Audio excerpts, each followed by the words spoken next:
Well, you can't understand John unless you understand what Vietnam is to him and to his life.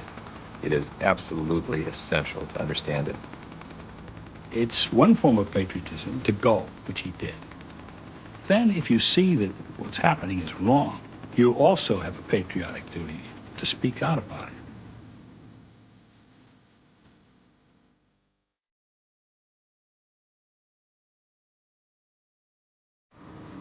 John Kerry's Odyssey is the Odyssey of my generation that was launched by John Kennedy and that great sense of public service, military service, and idealism. He went through the Vietnam War, and he came out of it with lessons learned.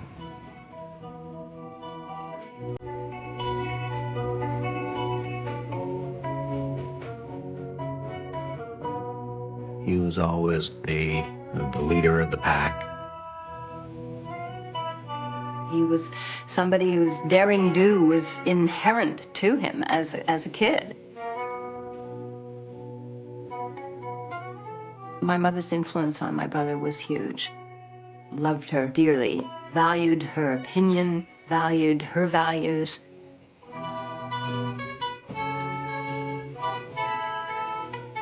What really motivated John as much as anything was the idea that the political world could make a difference. And my father had always been committed to politics, and we were raised from an early age to be activists. My father and John would talk about policy issues, government, foreign policy, America's role in the world. Those were ideas that my father was very much involved in all his life through his work as a diplomat. His father was tough. His father was a kind of a man that was very demanding, I think, of John, and set a very high standard of behavior. So I think some of his drive comes from wanting to succeed for his father. Let every nation know, whether it wishes us well or ill, that we shall pay any price, bear any burden, meet any hardship, support any friend, oppose any foe, to assure the survival and the success of liberty.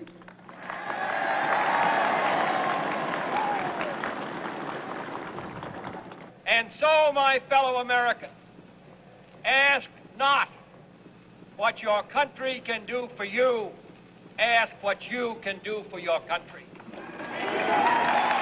Ask not what your country can do for you, but what you can do for your country. That seeped in to my generation. It seeped in deeply. I remember our first days at Yale together very clearly because John was exuberant. He said, my God, Danny, we're here, we're at Yale. You know, John was one of these people who was involved in everything. We'd be sitting around the room on a Saturday afternoon, and John would probably be in and out of the room 4 times, going from one meeting to another meeting.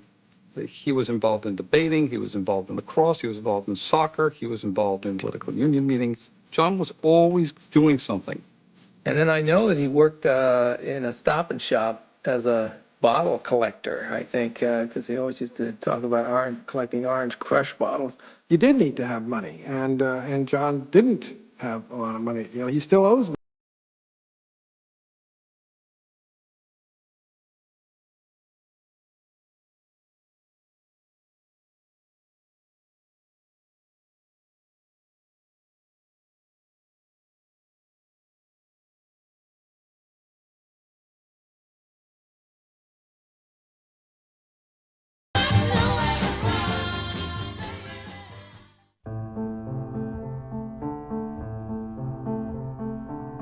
When John Kennedy was assassinated, Johnny Kerry was at a JV soccer game.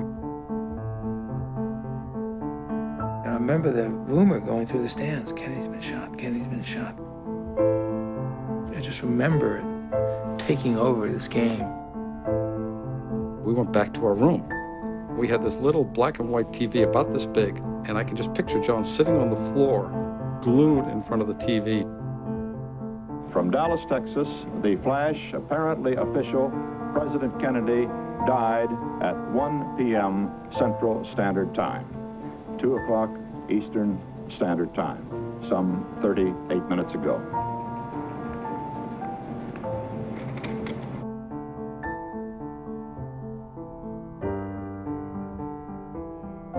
We will do whatever must be done to ensure the safety of South Vietnam from aggression. We will use our power with restraint, and we'll use it with all the wisdom that we can command. But we will use it. When American troops first went to Vietnam in '65, when Johnson started the big American war, there was no questioning. Everyone believed in the war. Now, if this little nation goes down the drain and can't maintain her independence, ask yourself what's going to happen to all the other little nations. So somebody must stand there and try to help the little nations protect themselves from the nations who would provoke aggression. We thought it was the right war, the right time, the right place. We were stopping these communist guerrillas who were the Ho Chi Minh's followers. They were the pawns of the Soviet Union in China. If we didn't stop them in South Vietnam, they were going to take over all of Southeast Asia. And these were all the myths of the Cold War, which we believed then.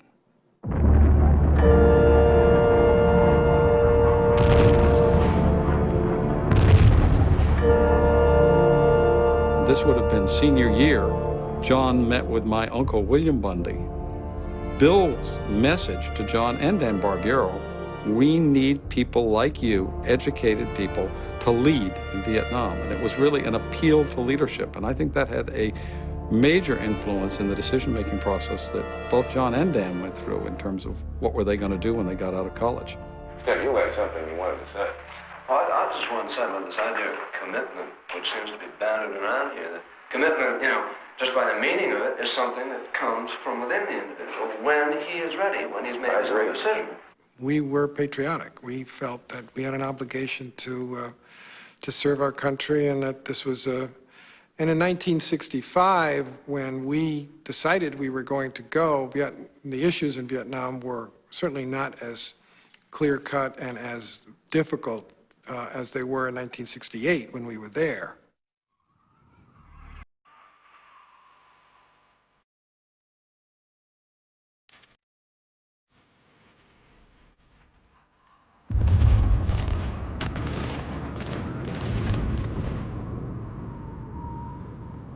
It was the beauty and terror of Vietnam, because you had both present at the same moment. That was what was so unsettling. I mean, for the Vietnamese and the French, Saigon was called the Pearl of the Orient, but it was a place of terror, not just fear. It was a place of terror and death. You knew if you ever let down, you were dead.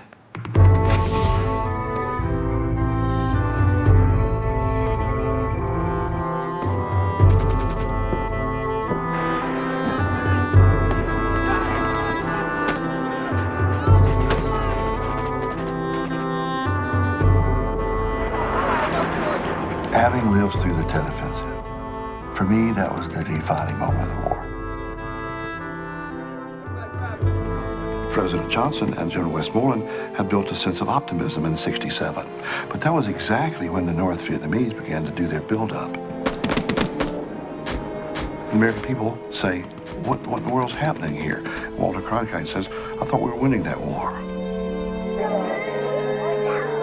That's the meaning of the Tet Offensive. It was the turning point.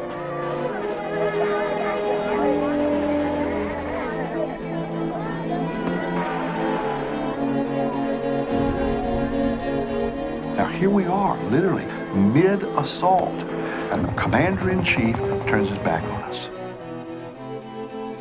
I shall not seek and I will not accept the nomination of my party for another term as your president.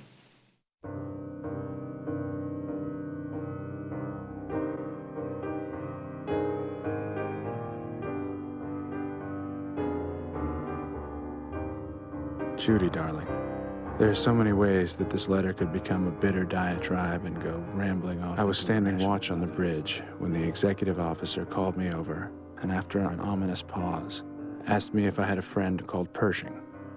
I just stood there frozen, and then read the telegram, knowing already in my heart everything that is emotional wants to give up and just feel sorry, but I can't. I know it must be coped with rationally and with strength. Judy, despite emptiness and waste, if I do nothing else in my life, I will never stop trying to bring to people the conviction of how wasteful is a human expenditure of this kind. It shattered his world, because his world up to that point had been a pretty good world, but it shattered that world.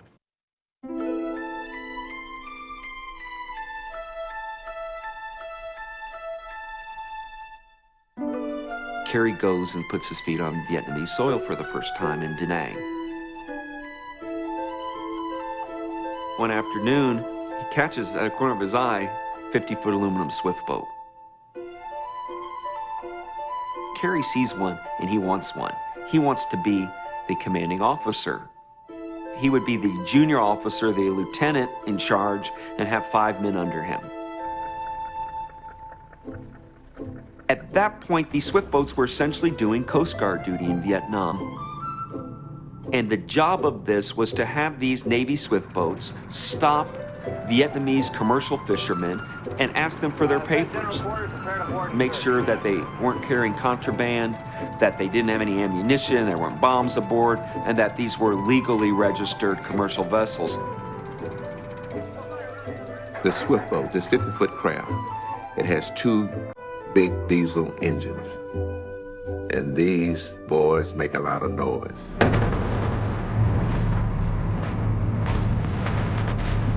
And when that boat would take off, I mean, it would just fly.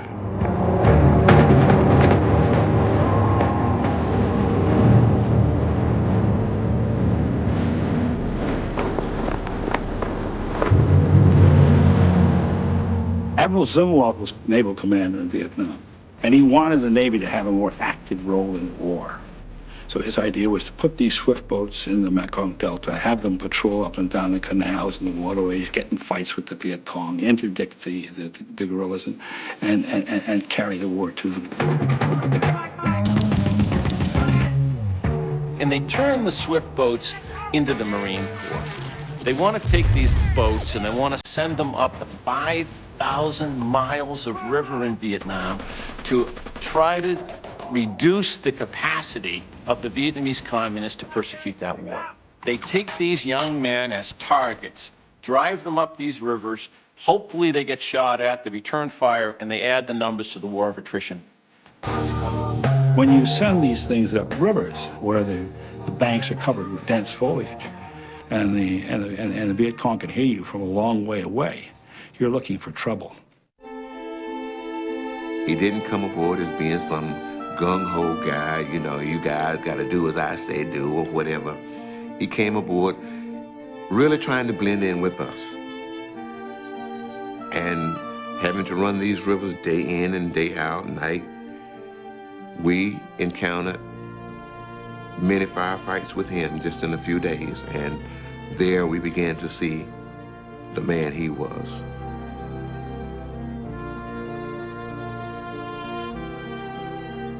They started sending us in the rivers, and we went on raids up these rivers with orders to fire on huts and any target of opportunity in order to prove to the Viet Cong that they didn't own the rivers.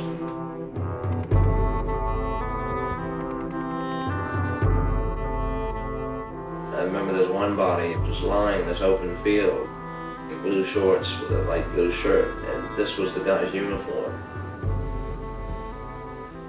I couldn't help but remark how with all of us running around in our flak jackets and our M16s and .50 caliber guns, It seemed rather amazing that here was this enemy who was causing such an amazing conflagration. And as we left with this hut that had been set on fire by one of the men burning, and with his body lying all alone in the field, it was a very poignant scene that has always remained with me. After all the shooting and the killing and the supposed carrying out of orders that were for the benefit of these people, there was this dead Vietnamese on his own ground, lying there alone with no honors, no ceremony, nothing in a sense to justify his death except what he died with and what he died for.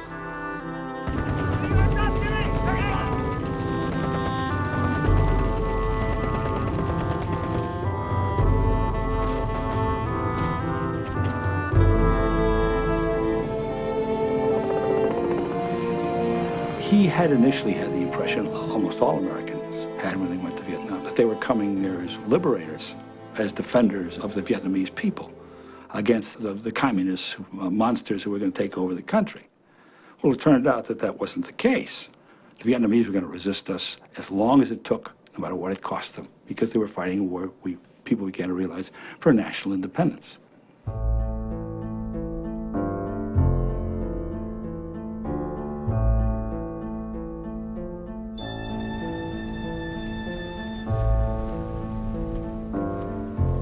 Much of the Delta was designated free fire zones, something that General William Westmoreland, who was the first commander-in-chief in Vietnam, came up with. And that was to red line off areas dominated by the guerrillas and empty them of the population by bombing and shelling the hamlets in there. It was not unusual, it was a very common strategy for our military commanders to measure success by Viet Cong killed and Viet Cong sanctuaries destroyed. So that was the methodology that was being applied all through the country.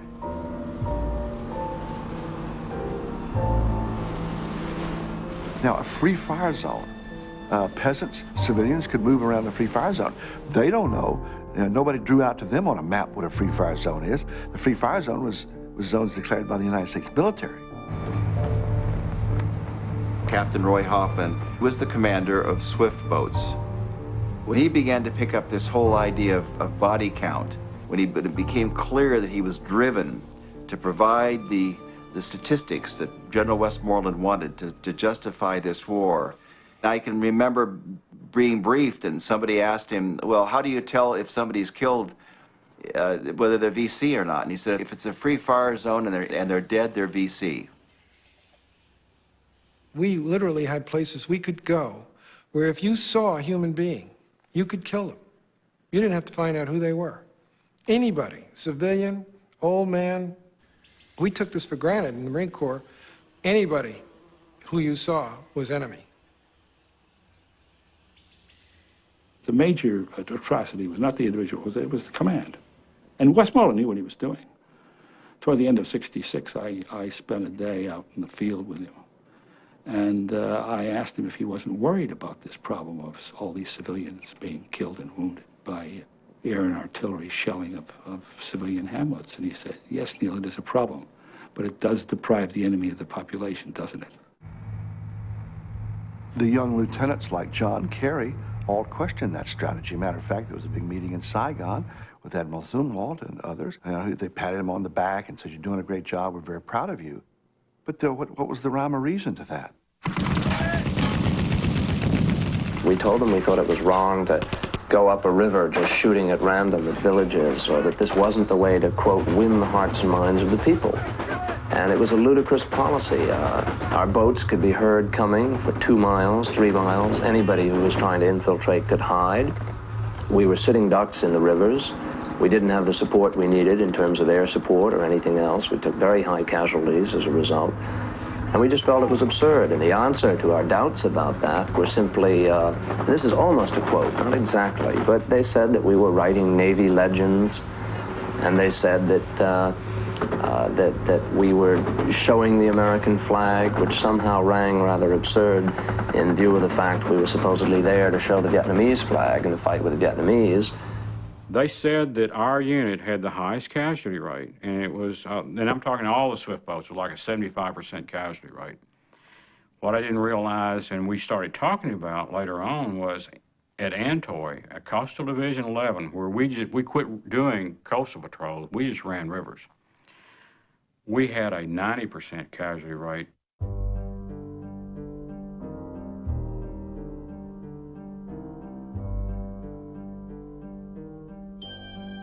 To me, there was no beauty in the rivers because I had seen so much action that I didn't want to become close to anyone.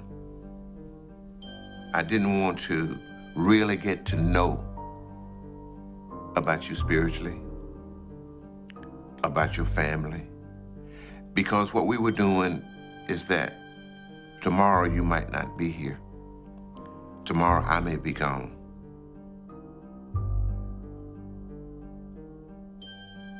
I don't remember going out a single day that we weren't in a firefight, ever. Some days we're in 2 or 3 firefights. One day we were in 4. And that's why we call that the days of hell. Silver Star Day, February the 28th, 1969, last day of the month. And it just erupts from both banks. It's a big firefight. There's rockets going off everywhere, RPGs, rocket-propelled grenades. One hits close to our boat and blows the windows completely out of the cabin. The windows blew out, the boat rocked, my helmet blew off. And I just wanted just mad because I was just tired of getting shot at. And Lieutenant Kerry decided, he said, let's beach the boats, let's go in and get these guys. As we beach up on the boat, there's a fighting hole, a spider hole, and a Viet Cong stands up, and on his shoulder is a B-40, a rocket-propelled grenade, something designed to take out armor. And the bow actually was dead in front of this guy. He is so close to the bow of the boat, I can see the hair on his mustache. He and I are locked eyeball to eyeball, and I'm trying to bring these 2 twin 50 caliber machine guns to bear on him. And my guns have a bar on the front of the gun tub that prevents me from putting rounds into the top of the pilot house or into the bow of the boat. So I hit that bar and my guns come up. Fred and his guns trained up into the sky. He could not get them down low enough to keep the guy pinned down. And this guy had a live B-40 ready to launch at us. And if we did not keep him pinned down, if we did not hold him under fire or eliminate him, he was going to kill us. He was 10 feet in front of us with a B-40 rocket in his hand and turned around and started to run. John Kerry had taken the initiative to jump off the boat and follow this guy. He went on the beach, I went on the beach. I was his backup. I grabbed my M16 and I followed him. And I saw the guy, what I believe he was going to do was reposition himself and shoot at the boat. The guy was standing up, coming up to the fire position to take us out. Lieutenant Kerry took a bead on him and shot him. We recovered the B-40 rocket, which was primed and loaded, and to this day I will never understand why he didn't pull the trigger. Every day, John Kerry made decisions that saved the lives of the crew of that boat. I would not have had all these extra days. I would have been on a wall somewhere.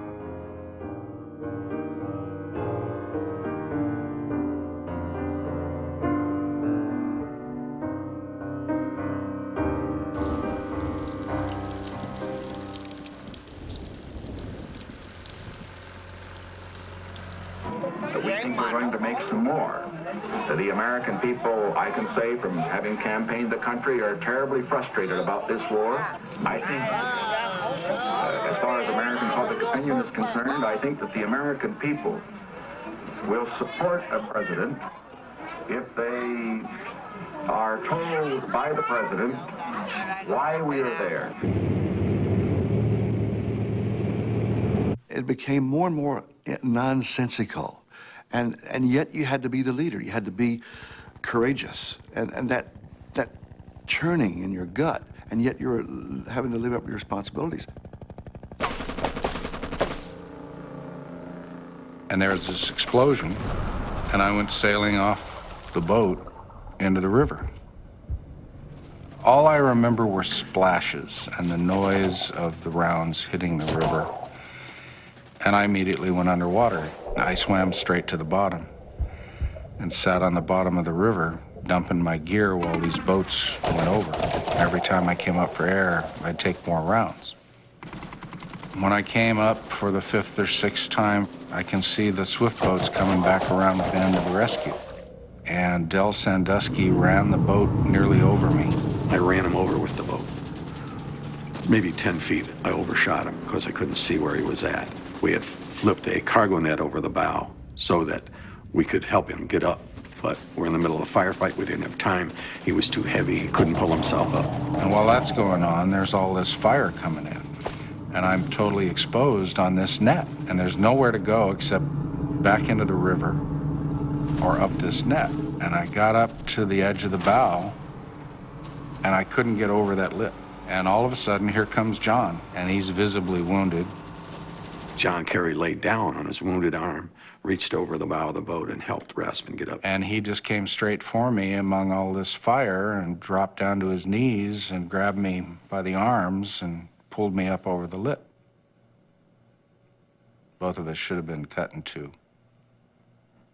I'm sure had he not, run up there and pulled me over, I'd probably be dead.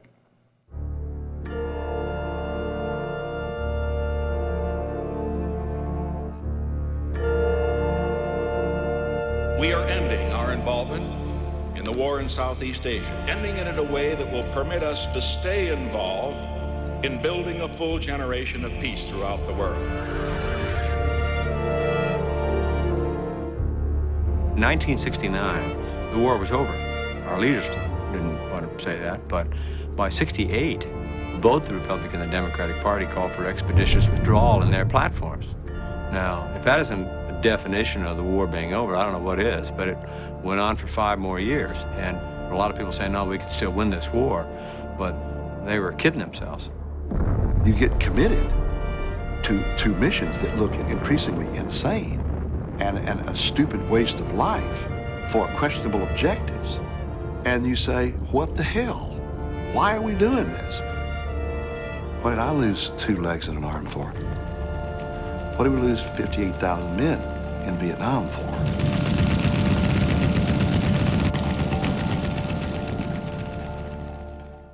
Wars are not over when the shooting stops. They live on in the lives of those who fought the war.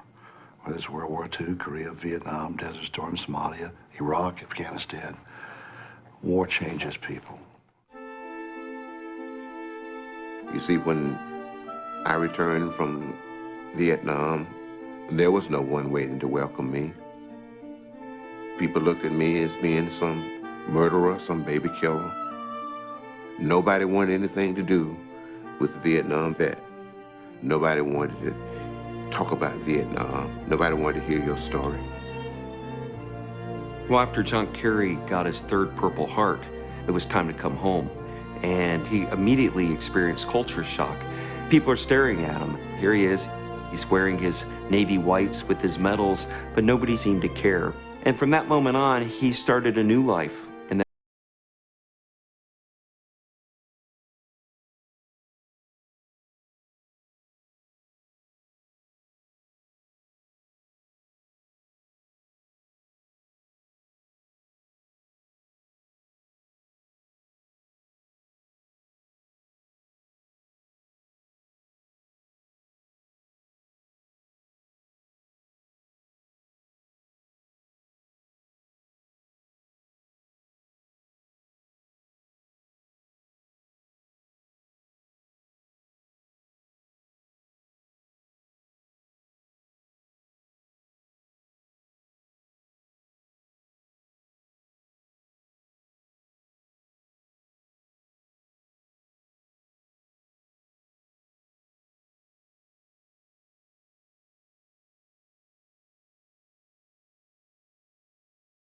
in that way seemed to be becoming completely abhorrent.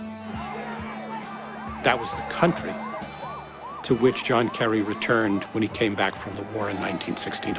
Now, I understand that there has been and continues to be opposition to the war in Vietnam on the campuses and also in the nation. As far as this kind of activity is concerned, we expect it. However, under no circumstances will I be affected whatever by it. There was nothing new about the anti-war movement. This was 1970, early. There had been a significant anti-war movement in the United States for 5 years at that point. And now, here was a kid who had been there, who had changed because of what he'd seen and done, trying to articulate it. When you're there, the major impulse is to stay alive. You're not having big political debates. You're seeing a lot of things that you strongly question, but the main thing is you're just trying to stay alive. It's coming back that was a catalyst for change, I think. John Kerry came home to a United States that had been torn apart by events in Vietnam. He correctly decided that it was his obligation to the remaining troops in Vietnam and to the nation itself to share what he knew with the American public. And that's how he got involved with Vietnam Veterans Against the War. And it wasn't until I heard some of the other vets, talking about, hey, wait a second, this is what I went through, that I realized it wasn't just that I had a bad experience, it's that the whole war was a bad experience. And it was listening to the other vets that, quite frankly, had the courage to stand up and share their experiences that I realized, wait a sec, I got to talk to these guys. One evening, I received a telephone call out of the blue from a fellow who identified himself as a Navy veteran. He said he thought it was very important for veterans who had actually been on the battlefield in Vietnam to speak out against this war. And he was trying to get together a group. He said, could I come over and introduce myself sometime? His name was John Kerry. John said he was going to listen in to this conference that had been organized in Detroit, and he wanted me to go. So I went with him. He'd been participating with the guys in Massachusetts, but he went pretty much as an observer. He wasn't part of the leadership structure at that point. It was called the Winter Soldier Investigation.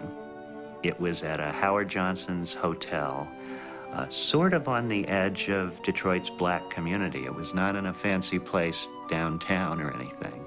There was a table set up where people were being given a sort of a screening interview. Duty period now. August 66, September 67. I remember being interviewed by a fellow from Philadelphia who asked me, have you ever seen this? Have you ever seen that? We were told, do not count prisoners when you're loading them on board the aircraft. Count them when you unload them. Which the naive young brown bar says, well, why? What difference does it make? And the wizened old first lieutenant says, because the numbers may not jive. And sure enough, you don't count them when they're getting on, because there was a little bit of a feeling here. The guy who told me this was a captain.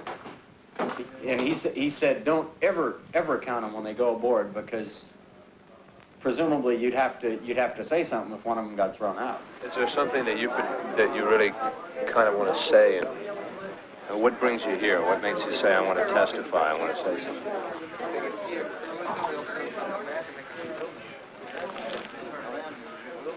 I'd almost need a book to answer that, man.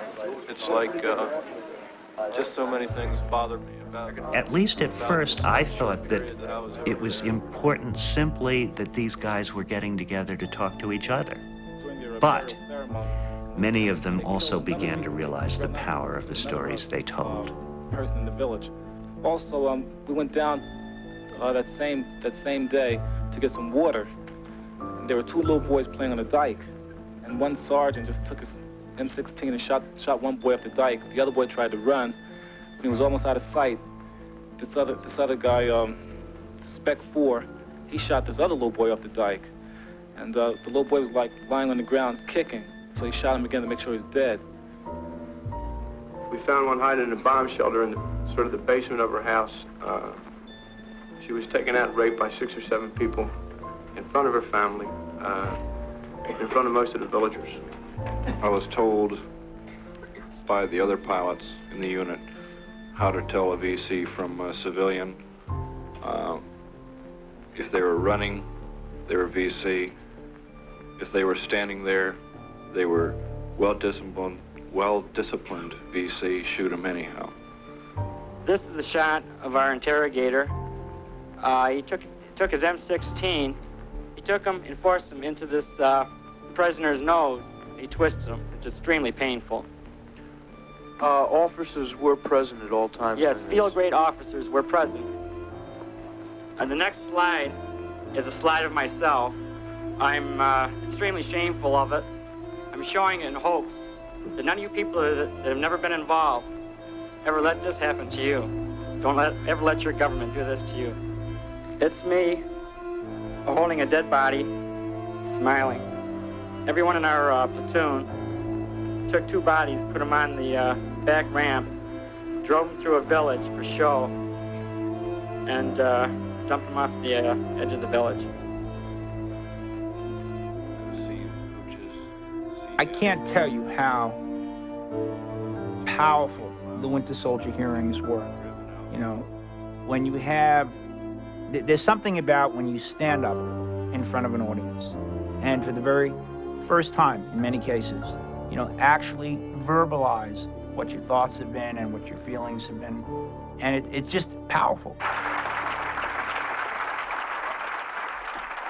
The real motivation at the core was to end the war, to bring national opinion to a point where people would realize that national values are not being furthered by continuing this particular war at this particular time. We'd never had any instruction in the Geneva Convention.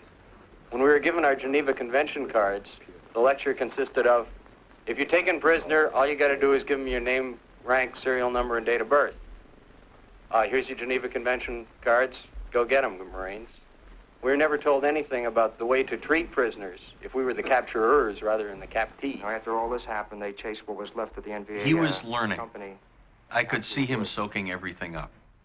Now, the following day, He thought that if the profile, especially of atrocity stories, was too high, that would be all it was.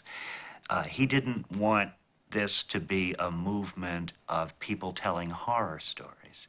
He wanted it to be part of a successful national conversation to change public opinion about the war. But I know about him, I read about him. He won a Silver Star and a Bronze Star for conspicuous gallantry in Vietnam. Will you welcome Mr. John Kerry? Hello. As to the war in Vietnam, at that time the administration was still talking about going to Vietnam in order to try and allow the government to exist in the form that we felt was advantageous to it. Mm-hmm. And in fact, that meant giving them elections. Well, this changed radically after I was in fact sworn in and after I was a member of the armed forces. I think it really changed towards the end of 1965. We had 200,000 troops at the end then and went up to 550,000 in the next 2 years. Mm-hmm. And I think the difference is when I began to crystallize my thoughts. The policy's changed since then, and the policy is to build up the ability of those people to defend themselves in their own area. Really, the only change in the policy has been a change from admitting that we were there to try and defend that country from communism to changing it so that we can get out of there somehow to save face for the United States of America. And I frankly think that the loss of lives that is going to be entailed in that, and if Vietnamization is successful, which I personally don't feel it can be, if it is successful, that means another 5,000 to 20,000 U.S. lives will be lost. And I'd like to take a tally in this country and see how many people are willing to be those lives, willing to say, And I think that people don't understand how committed and courageous his act was to actually oppose the war when he had such designs on a conventional political career. He was committed enough to ending the war that he was willing to take that risk. Veterans are waiting a year or longer to get artificial limbs, and they can't go to school because there aren't enough money from the GI benefit. If there's a desire to go into politics, and you were talking to me in 1970 or 71, say, I'd like to run for Congress someday, and I'm also thinking about going out and leading an effort to end the war, I would say pick one of the two, because you can't do both. We veterans are going to march en masse to Washington, D.C. on April 19th. We put some advertisements in small underground newspapers that just said top secret, Dewey Canyon 3, call the number of our office. And we got an enormous response. Dewey Canyon 1 was an operation in Vietnam, an incursion into Cambodia. And so the veterans who knew about this, who knew what Dewey Canyon was, responded very immediately to this notion. It was like a code word, and it caught on. The goal was to gather as many veterans as possible in Washington and to spend the week lobbying, to spend the week calling on our congressmen or on our senators. And somehow it got decided that the veterans would camp, probably use the word bivouac, because that's an Army term, on the mall in front of the Capitol. Kerry told me about 6 weeks before the demonstration occurred, he and his colleagues were having a terrible time trying to arrange a permit for the gathering. John certainly had the sense that it was the topmost elements of the Nixon administration that had become aware of this gathering force and were the ones who were responsible for mucking up the permitting process. Many of these guys had been through hell. They had deeply held emotional views. These were people who believed that they had been betrayed. What concerned me was if you had 4,000 or 5,000 up on the mall, could they contain and control their emotions well enough so that the country could hear them? We pulled in, we saw the flag, had a big American flag upside down. I'd never seen that before. We were not pleased about that at all. And asked that turn the flag back the way it's supposed to be. What's the flag doing upside down? We were told that it was an international symbol of distress. And this resonated quite strongly. We liked it. Now we thought that that's appropriate. That's a good idea to have a flag upside down. The next morning, the mall was filled. There were tents everywhere. There were guys sleeping out in the open. And it was shortly after 9 o'clock when there was a gradual assembly at the end of the mall closest to the Lincoln Memorial. The public campaign against the war in Vietnam took on a new dimension in Washington today.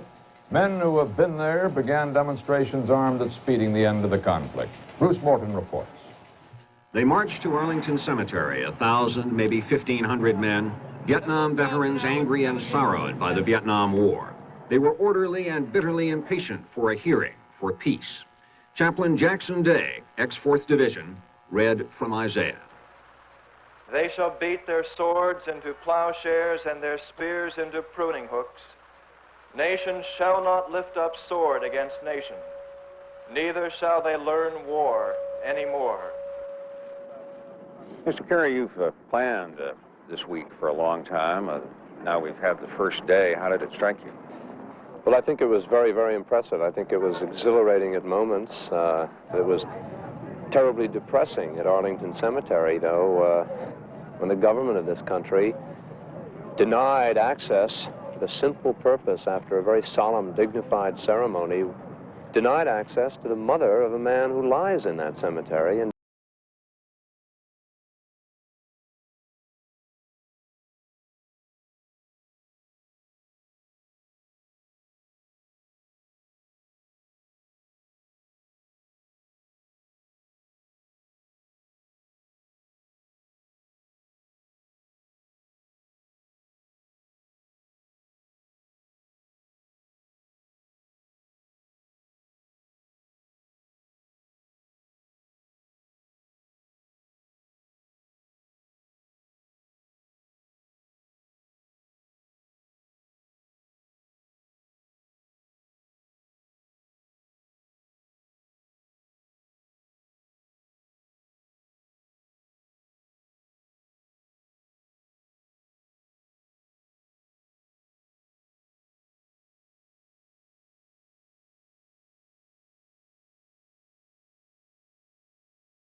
one of these ladies, realizing what this was, came up to one of the guys and said, you know, this is not going to go over well with our troops.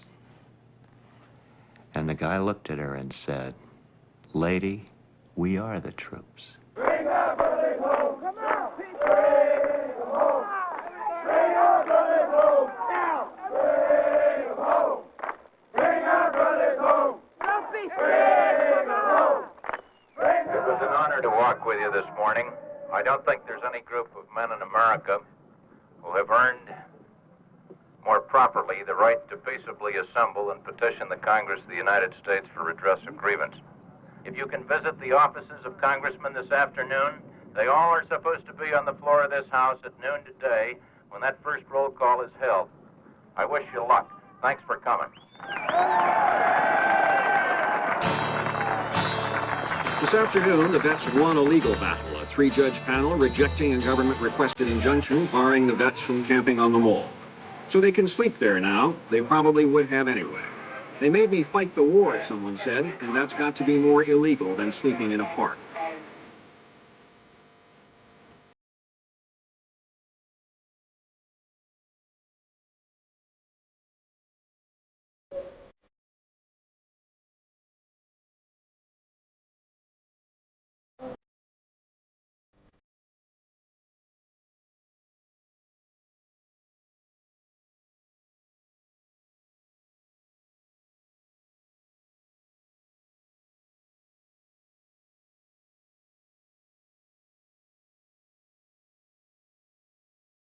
Would you like to get someone? Sure, I got another one. It may have been the second day we were there, sitting on the mall, and Ted Kennedy came down. And I know that a number of other senators and congressmen and women came to visit us on the mall, and a number of them spoke from the podium. It was pretty amazing. They invited us into the halls of Congress. They invited us into the Senate. They invited us into their chambers to speak to them and walk around and meet other people. I want to say to you that I will do everything I can to end this war as quickly as possible.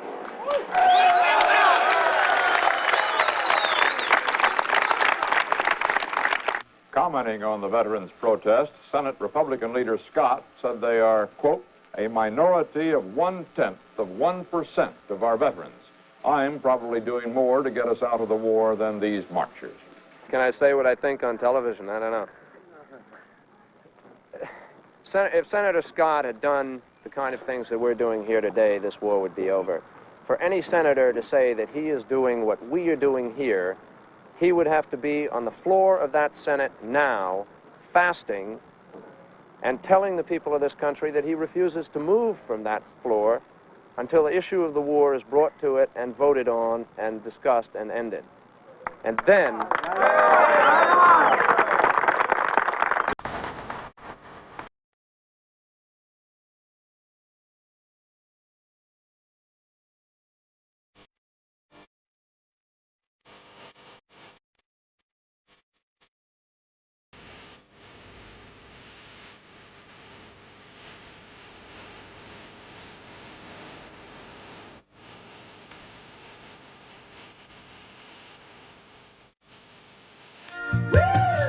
There was always a notion that there was provocateurs who were going to try to plan things on us and so on. So we set up a security system, and we had sentries and people walking around 24 hours a day, making sure that none of that happened.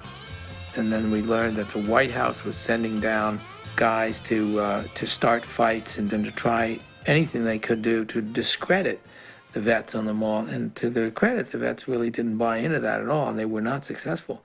But we heard that Nixon was nuts about this. He thought that this movement could really, really have an impact in the country. And he was doing, you know, in the dirty tricks department, the White House was organizing anything he could to try to discredit us.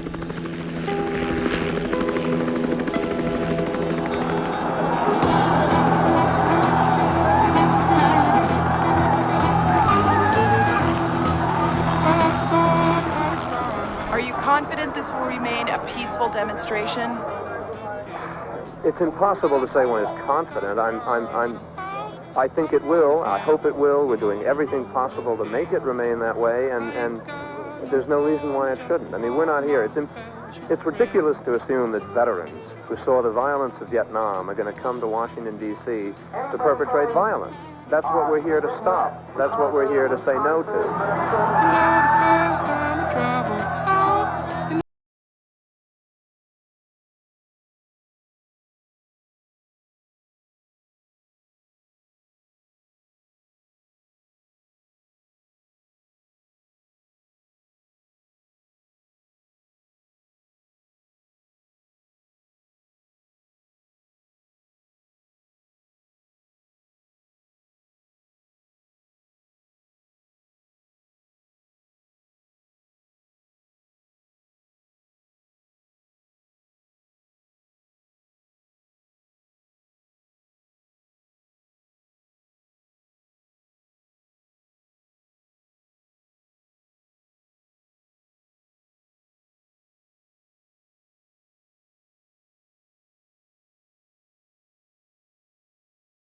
All of us were invited to the home of Senator Phil Hart from Michigan.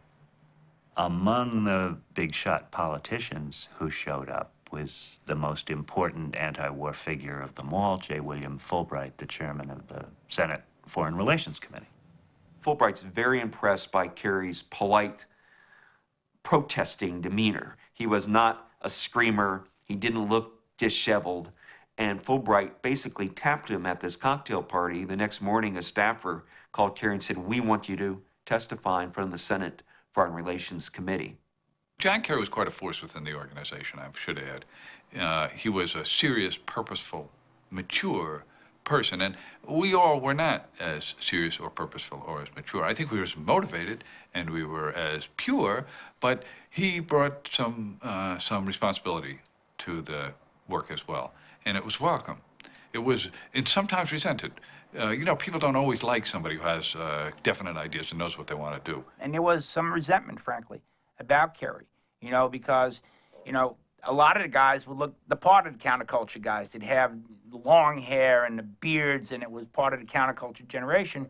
And here comes Kerry. You know, he's clean-shaven, he's a good-looking guy, he's got some class and sophistication, and it was, but you know what? He was the one that the establishment figures could relate to. He was the one that the public would listen to. And he was the projection of our movement that worked in terms of actually getting a message across. Defending the mall, they called it. First, a district judge ruled they couldn't camp there. A 3-judge appeals court panel ruled they could.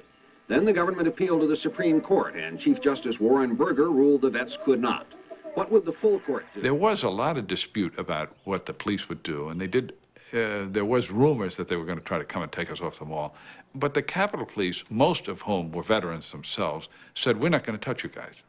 Under no circumstances are we going to come here and move you guys 1 inch, so stay right where you are." As the sun was setting, people just poured out Capitol Hill. Entire congressional offices emptied of their staffs. I mean, the secretaries, the people who ran what were then called mimeograph machines, office workers, by the hundreds they poured off Capitol Hill because the word had spread that perhaps one way to help these guys out was to enlarge the pool of people that the authorities had to get through to get to them. And they were accompanied by a few senators and a lot of congressmen.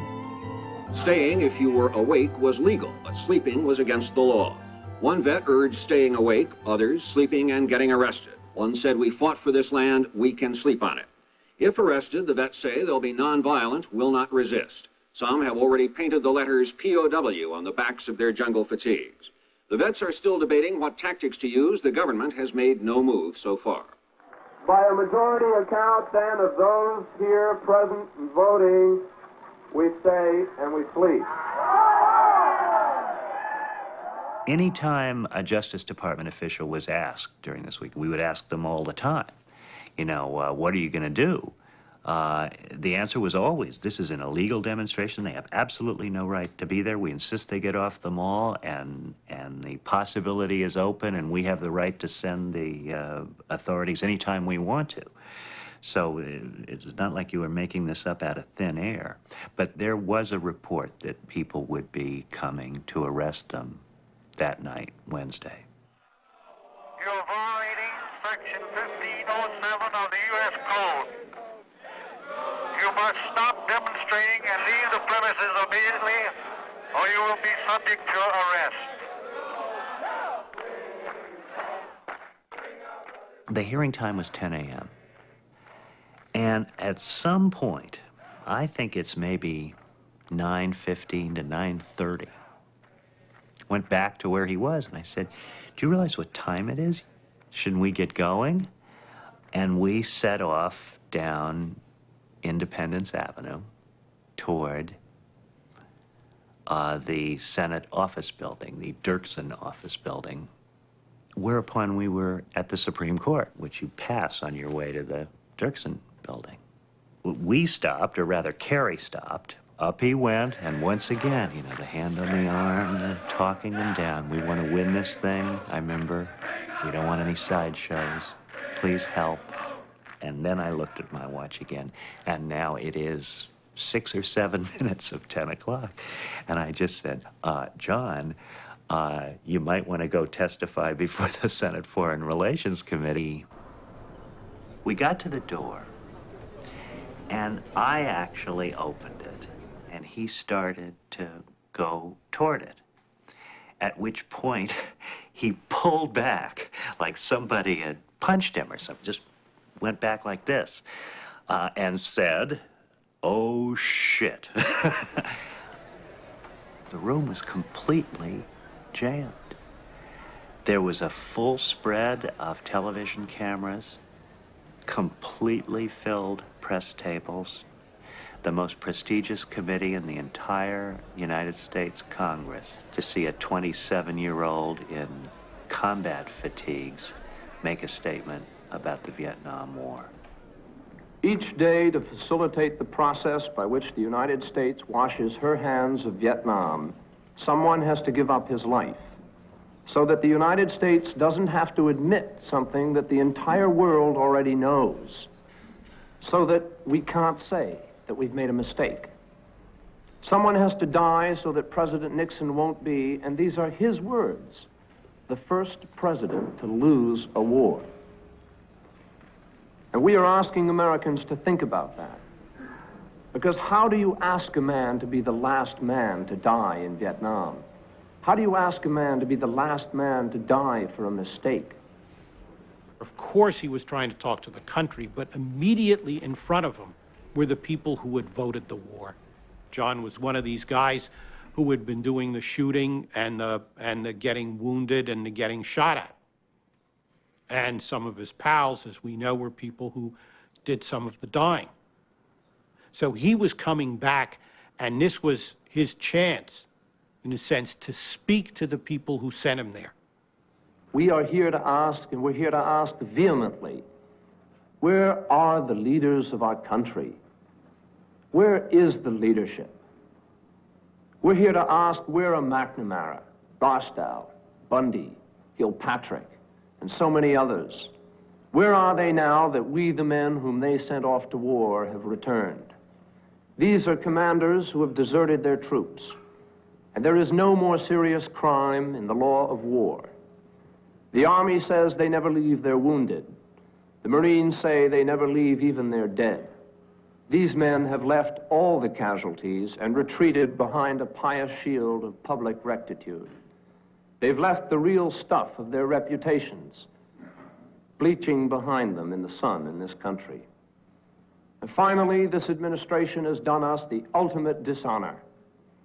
They have attempted to disown us and the sacrifices we made for this country. In their blindness and fear, they have tried to deny that we are veterans or that we served in Nam. We do not need their testimony. Our own scars and stumps of limbs are witness enough for others, and for ourselves, we wish that a merciful God could wipe away our own memories of that service, as easily as this administration has wiped their memories of us.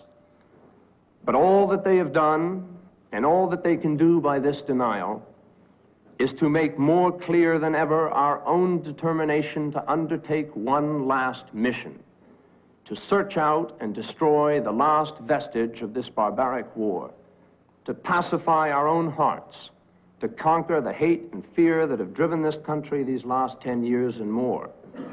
And more.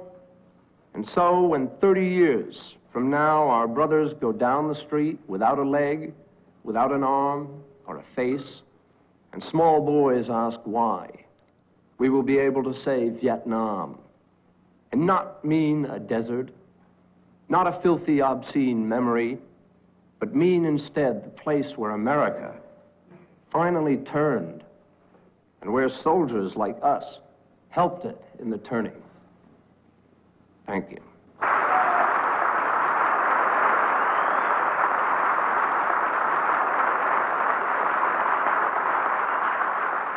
I couldn't think of anybody whose testimony I would rather have and act on from the point of view of what this is doing to our young men we're sending over there. It's something that I have come to understand the significance of a young man at his age, to be able to have a similar experience that perhaps I and others had, to be able at that age to understand the moral dimensions of what was happening to America in Vietnam is an enormous accomplishment.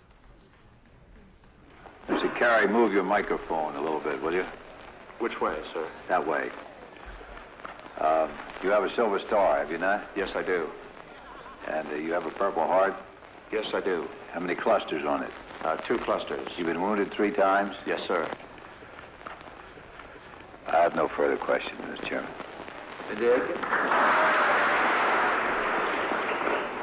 Well, Mr. Kerry, I'm sure you can sense that the committee members appreciate very much your coming. You have anything further to say before we recess? No, sir. I'd just like to say on behalf of the Vietnam Veterans Against the War that we do appreciate the efforts made by the senators to put that resolution on the floor, to help us, to offer us their offices in the event we were arrested, and particularly for the chance to express the thoughts that I put forward today. I appreciate it. Well, you've certainly done a remarkable job of it. I can't imagine they're having selected a better representative or spokesman. Thank you very much.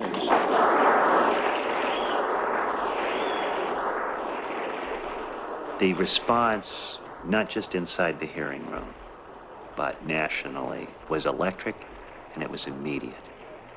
This message and that person had gone national in the blink of an eye. John got about 4 or 5 minutes on national news just to speak directly. Nobody ever gets 5 minutes on national news. I mean, except the President of the United States, except when he makes the State of the Union speech or holds a direct televised press conference, doesn't get a 5-minute clip on national news. Instant celebrity, instant major national recognition, and then nobody could talk about anything else.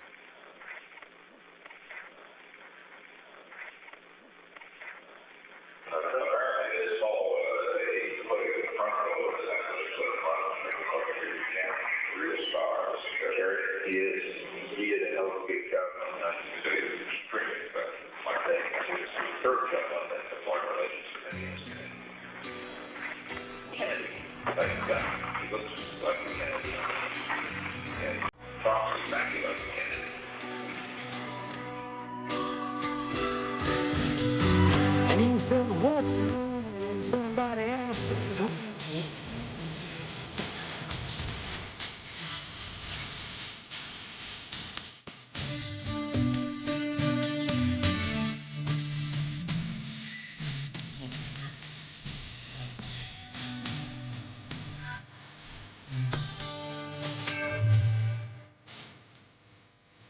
The lasting image, I think, of the Dewey Canyon event was the final day when it was decided that veterans would return their medals to the country.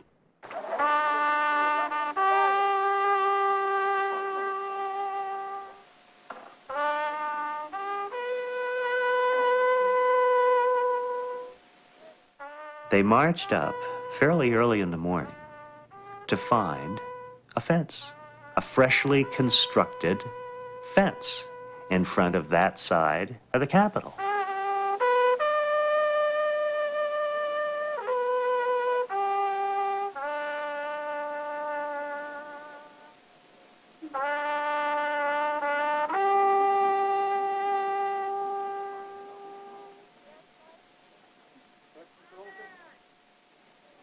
One by one, the vets would come up to a little microphone, would make a statement, and fellows threw medals over the wall. Power to the people!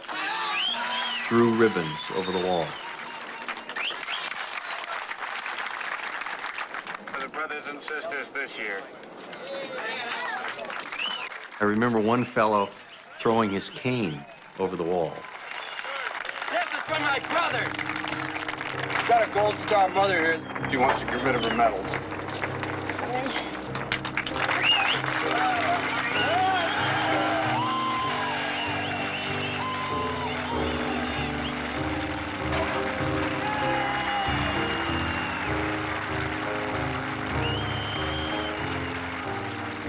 A lot of people threw their medals away. A lot of people threw their ribbons away. A ribbon is something you wear in your uniform that represents that you have a medal. A lot of people threw their citations away. A lot of people threw the boxes away that the medal came in. It was not easy for me to throw my medals away. I had very little that I had ever accomplished in my life. In getting a Silver Star, to me at the time, enormous accomplishment. And I thought about it. I thought about not doing it, and I said, you know, really, I sort of remember what Napoleon said. You know, imagine what you can get a man to do for a piece of ribbon. Richard Hornbeek, Mobile, Alabama, ex-Marine Sergeant. 2 presidential unit citations, one for the murderer Johnson, 1 for Tricky Dick, another murder, and the rest a bunch of crap. For each one of us, it was a terribly difficult thing to do. The decorations we'd received, whether they be simply the I was there decorations or things representing heroism, represented a very intense and difficult period of our life. But it was vitally important to do something visually symbolic, showing our rejection of this war. For Captain Roger P. Howell, United States Marine Corps, the Distinguished Flying Cross. For Major Robert Kramer, United States Marine Corps, who also died needlessly, the Silver Star. And everything else.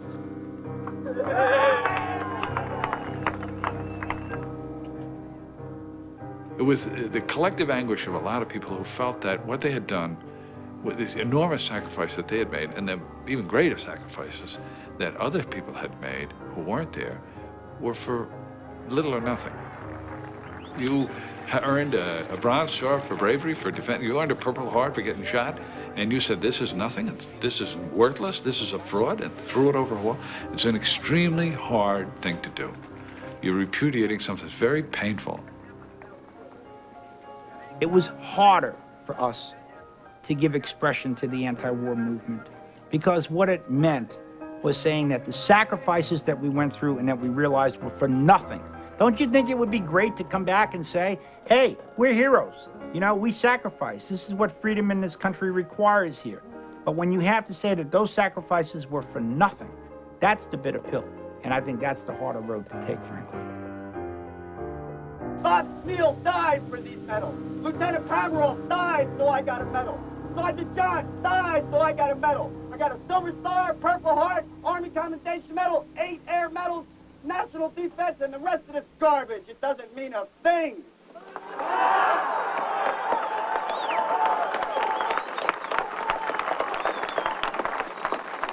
As this guy came down the steps, he was sobbing, and I looked at him, and I started sobbing. I'd never met him before, had no idea who he was, and we just sort of clutched each other for a minute, and you know, shared the grief of what we were doing in the knowledge that we had to do this. We had to stop guys from getting killed. When you go home tonight, look beyond those medals and see. We were angry. We felt ripped off and abused in the trust that we placed in this country. So it was, I think, for an awful lot of us, an act not only of defiance, but an act of honor to throw the symbols of that bogus war away, to make a statement to America, hey, listen up, America. What's going on over there is different from what you think is going on. It was clearly the right thing to do, but it was a price to pay for it, believe me.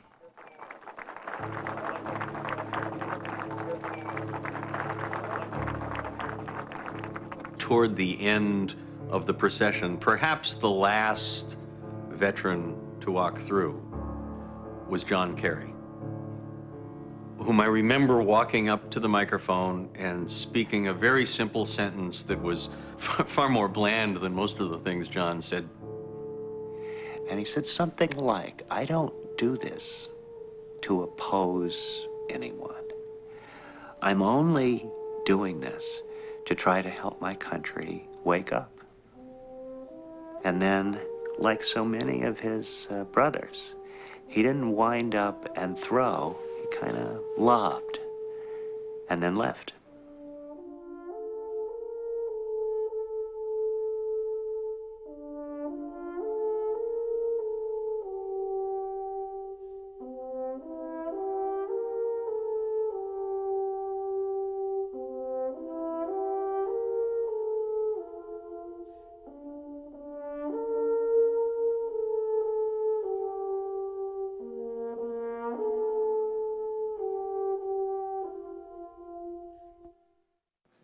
Senate Majority Leader Mansfield says the veterans' protest has had a very significant impact, and he believes there's a growing sentiment in Congress and across the land to set a deadline for U.S. withdrawal from Vietnam. Mansfield, who has been reluctant in the past to bind the president's hands, added that he is reassessing his opposition to cutting off funds for the war. The veterans wind up their protest today, but many will be staying over for another anti-war demonstration in the Capitol tomorrow.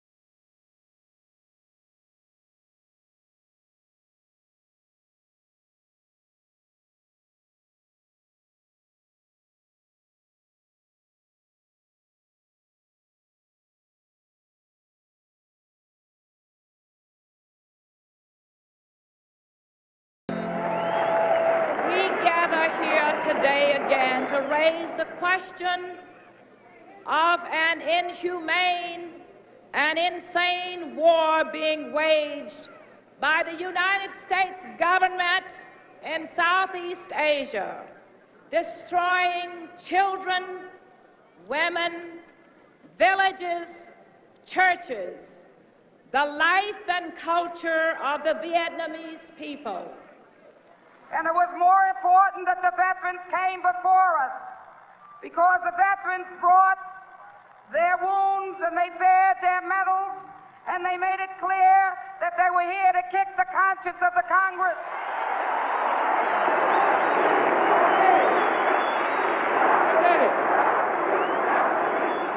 This is not the struggle of one day, or 1 month, or 1 year, or of one war.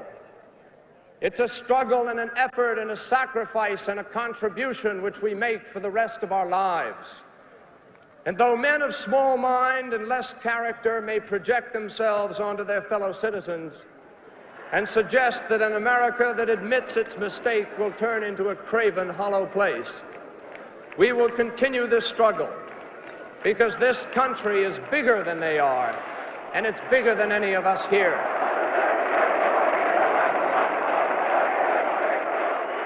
At the White House, the Nixon administration is watching. They developed a fairly sophisticated harassment campaign, FBI surveillance, wiretaps, phone taps. Every single VVAW event was attended by the FBI. And we got to know the FBI. And we would show up for a march. And the FBI would be there, and they would know us by name, and we would know them by name. It almost felt like, if they didn't show up, it wasn't a real VVAW event. It was, Bob and Jack from the FBI. Oh, they're here. Good. We can get started now. You know what? I'm nostalgic for those days because it was so obvious where the government was coming from. With the provocateurs and, these ridiculous infiltrators in the organization and, paying a phone bill when the phone bill wasn't getting paid so that they could continue to monitor what we were doing. Meanwhile, the Nixon administration is creating a Get John Kerry campaign. Their exact word of a Chuck Colson memo was destroy the young demagogue before he becomes another Ralph Nader. I remember I talked to Chuck Colson, who was working in the Nixon White House at the time, and they were investigating John Kerry up and down, and Colson said to me, we couldn't find anything. There wasn't anything we could find, so we found this guy John O'Neill to run a group that would counter Vietnam veterans against the war. And this boy O'Neill, God, you'd just be proud of him. These young fellows, we've had some luck getting them placed. Have you? Yes, sir. And they'll be on. We'll start seeing more of them. They would give you the greatest lift. What does the White House do? They basically recruit these 8 characters, and they form, quote, the counterpart to these thousands of vets in Vietnam Vets Against the War, and they call them Vietnam Vets for a Just Peace. And we know, based on the subsequent history that's been revealed, that they recruited like this guy, John O'Neill. All right? He goes in, he meets with Kissinger, he meets with Nixon, they give him a pep talk, you can do this. They had Chuck Colson, who basically set up his interviews, with media around the country to be the, quote, counterbalance to the thousands of vets that made up Vietnam Vets Against the War. Once again from Mr. Kerry, quote, the country does not know it yet, but it has created a monster in the form of millions of men who have returned with a sense of anger and a sense of betrayal. I am not angry. I have not been betrayed. I believe in America. So do the great majority of Vietnam veterans. But there's a distinction to be made between my country and my government. What my country stands for, insofar as being an American, as you are, and we all are here, principles of democracy, freedom, and everything we stand for. Some are misused, too. They're misused, granted. I don't see the correlation between that and Vietnam, because what we're doing in Vietnam has got nothing to do with supporting democracy or freedom. In no way. It's a totally different thing. We are destroying ourselves as a nation. The greatest asset a country can have is the will of its people. If you want to talk about America being great, let it be the country that the rest of the world wants to emulate. Let us shore ourselves up. Let us pull ourselves together. Let us not have a divided nation anymore.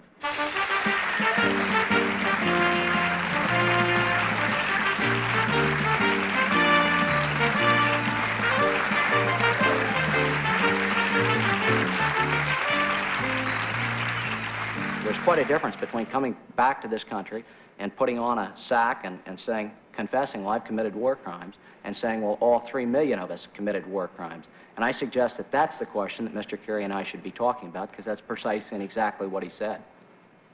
Well, let's talk about that. Did you see war crimes committed, and how do you talk about that? I've often talked about this subject. I personally didn't see personal atrocities in the sense that I saw somebody cut a head off or something like that. However, I did take part in free fire zones. I did take part in harassment and addiction fire. I did take part in search and destroy missions in which the houses of non-combatants were burned to the ground. And all of these, I find out later on, these acts are contrary to the Hague and Geneva Conventions and to the laws of warfare.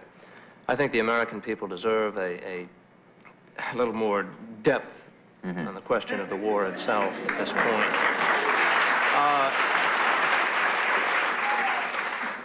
Whether or not the group on the other side knows it or not, in fact, they should change their name from Vietnam Veterans for a Just Peace to Vietnam Veterans for a Continued War, because that, in fact, is really what Vietnamization is. It is nothing more.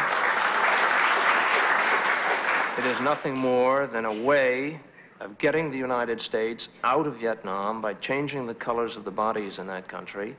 It's a military solution in a problem that requires a very, very sophisticated... Sitting home one day, I turned the television on, and sure enough, there was this man that I served in Vietnam with.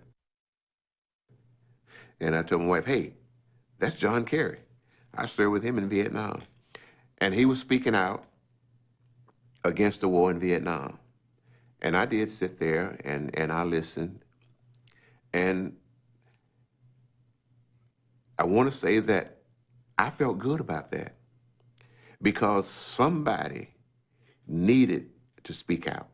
Each time a man stands up for an ideal or acts to improve the lot of others or strikes out against injustice, he sends forth a tiny ripple of hope, and crossing each other from a million different centers of energy and daring, those ripples build a current that can sweep down the mightiest of walls of oppression and resistance. That is what the Vietnam veterans are trying to do.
Vietnam, without any question, is the most important kind of formative political piece of my life, because it wasn't just the fighting in a war and being shot at, and, you know, the confrontation with immediate death that you go through when you're talking with a friend one day and the next day you're putting him in a body bag. I mean, those are experiences that you just never forget. I think it was bigger than that. It was a moment when this country confronted and didn't confront a lot of things. We haven't finished that confrontation. We haven't learned those lessons yet.